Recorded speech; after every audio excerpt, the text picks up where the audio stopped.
Assalamualaikum warahmatullahi wabarakatuh. Perkenalkan, nama saya Wadedian Sartika Herman, 5865065 kelas D. Di sini saya akan memaparkan materi tentang fase perencanaan proyek TI, mata kuliah manajemen proyek teknologi informasi. Baik, langsung saja. Pengertian perencanaan. Perencanaan menurut AB 2001 dalam Oval Hanif 2009 adalah susunan rumusan sistematik mengenai langkah-langkah tindakan yang akan dilakukan di masa depan dengan didasarkan pada pertimbangan-pertimbangan yang sesama atas potensi, faktor-faktor eksternal dan pihak-pihak yang berkepentingan dalam rangka mencapai suatu tujuan tertentu. Perencanaan juga diartikan sebagai suatu proses pengambilan keputusan yang berdasarkan fakta mengenai kegiatan-kegiatan yang harus dilaksanakan demi tercapainya tujuan yang diharapkan atau yang dikehendaki. Pentingnya proses perencanaan proyek. Sebelum memulai proyek apapun, ada tahapan perencanaan, yaitu proses penentuan cakupan, jadwal waktu, sumber daya, dan semua yang harus Anda ketahui agar proyek tersebut menjadi sukses. Meski sebagian proyek mungkin dilakukan dalam tahap-tahapan singkat dan cepat, perencana pekerjaan besar jangka panjang akan mengetahui betapa pentingnya proses perencanaan tersebut. Oleh karena itu, ini seringkali menjadi bagian dari pekerjaan manajer proyek senior dan mereka yang berperan dalam pengambilan keputusan dari sebuah organisasi. Tetapi pendekatan seperti ini tidak bisa bertahan lama. Fungsi perencanaan proyek yang pertama yaitu menjadi sarana komunikasi bagi seluruh pihak terkait. Kedua, merupakan dasar pengalokasian sumber daya. Ketiga, merupakan tolak ukur di dalam pengendalian. Tahap perencanaan proyek yang pertama yaitu penempatan tujuan, menentukan pelaksanaan proyek yang diinginkan serta waktu, biaya, dan performansi yang ditargetkan. Kedua, urutan kerja.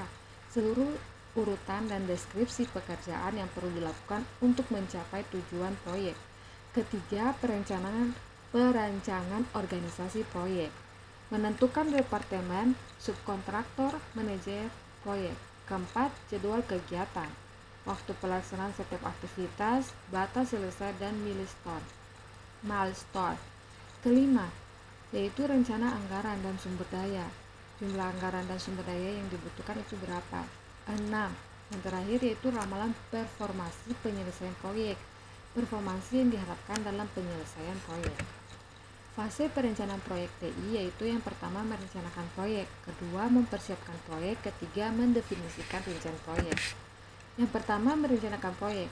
Ada 4 bagian dalam merencanakan proyek agar dapat berjalan dengan baik, yaitu perencanaan strategi, mengidentifikasi subsistem pada proyek, menetapkan kendala proyek, dan menetapkan prioritas proyek. Perencanaan strategi ini dapat merencanakan peningkatan aktivitas dan menentukan saran. Contohnya, memperbaiki kelemahan atau problem yang ditemukan pada fase definisi. Mengidentifikasi subproyek, yaitu untuk mengetahui dan menentukan lingkup pada proyek yang akan dilaksanakan berdasarkan hasil dari fase definisi. Menetapkan kendala proyek, memperkirakan apa yang menjadi kendala, misalnya seperti batasan dana yang diperkenankan, batasan waktu penyelesaian, umum ekonomi proyek yang dibangun, struktur organisasi, peraturan perusahaan. Keempat, menetapkan prioritas proyek, yaitu kriteria rasionalnya itu seperti meningkatkan keuntungan, menghemat biaya, meningkatkan kelangsungan hidup sistem, keterkaitan hubungan dengan subsistem lain, dan kebutuhan mendesak. Menetapkan prioritas proyek, kriteria tidak rasional yaitu manajemen tidak berminat. Yang kedua, menunjukkan kebanggaan. Kedua, mempersiapkan proyek, menunjuk anggota tim. Yang pertama, konsultan melalui tender, personel perusahaan sendiri, gabungan konsultan dengan personel perusahaan. Kedua, menggunakan jasa konsultan. Kelebihannya itu waktu penyelesaiannya cepat, kualitas lebih baik.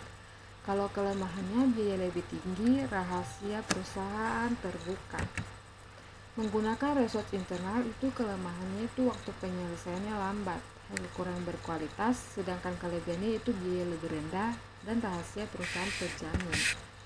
Kombinasi menggunakan jasa konsultan dan research internet ini ada kelebihan dan kelemahannya, yaitu kelebihannya waktu penyelesaiannya lebih cepat, hasilnya sangat berkualitas. Sedangkan kelemahannya itu biaya lebih tinggi, rahasia perusahaan terbuka. Mengumumkan proyek, alasan pengembangan, apa sasarannya, dampak keuntungan pegawai. Mendefinisikan bagian-bagian proyek yang akan dikembangkan, yaitu melakukan studi kelayakan, memahami lingkup proyek yang akan dibangun, menentukan kebutuhan proyek yang akan dibangun. Menilai kelayakan proyek yaitu dapat dilihat dari kelayakan teknik, kelayakan hukum, kelayakan operasi, kelayakan jadwal, dan kelayakan ekonomi. Yang pertama itu kelayakan teknik. Kata kuncinya apakah teknologi ini nantinya dapat diterapkan pada sistem yang baru. Hal-hal yang dipertimbangkan itu seperti ketersediaan alat dan teknologi di pasar. Kedua, ketersediaan tenaga ahli yang mengoperasikannya. Yang kedua, kelayanan hukum. Kata kuncinya itu apakah sistem yang akan dikembangkan tidak menyimpang dari hukum yang berlaku. Hal-hal yang perlu dipertimbangkan yaitu prosedur yang digunakan pada sistem, teknologi jaringan yang digunakan. Ketiga, kelayakan operasi. Kata kuncinya yaitu apakah sistem nanti dapat diterapkan di dalam organisasi perusahaan. Hal-hal yang dipertimbangkan apa? Kemampuan personil, kemampuan operasional sistem, kemampuan pengendalian, dan efisiensi dari sistem. Kelayakan jadwal. Dapatkah sistem nantinya dikembangkan sesuai waktu yang ditetapkan? Hal-hal yang harus dipertimbangkan yaitu memanfaatkan waktu dengan efisien. Perhitungan pembuatan jadwal harus sesuai kemampuan STM. Alat bantu yang dapat digunakan kelayakan ekonomi yaitu sistem yang dikembangkan dapat dibiayai atau menguntungkan. Hal-hal yang harus dipertimbangkan yaitu besarnya dana yang diperlukan, manfaat yang diperoleh bila dibandingkan dengan biaya pengembangan. Peralatan dan teknik dalam perencanaan manajemen proyek, yaitu PERCHART adalah model jaringan grafis yang menggambarkan tugas-tugas proyek dan hubungan antara tugas-tugas tersebut. Sedangkan Gantt chart adalah bagan batang horizontal sederhana yang menggambarkan tugas-tugas proyek berdasarkan kalender. Tiap batang diberi nama untuk mewakili setiap tugas proyek. Tugas-tugas tersebut didapat secara vertikal pada kolom kiri. Pusat horizontal adalah garis waktu kalender. Dapat dilihat itu PERCHART ini seperti pada gambar Gantt chart. Juga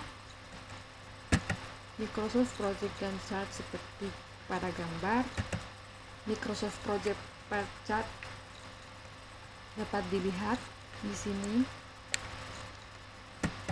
Ini contoh WBS pendekatan Project Management, Product Requirements, Details Design, Contract, Intelligence and Test.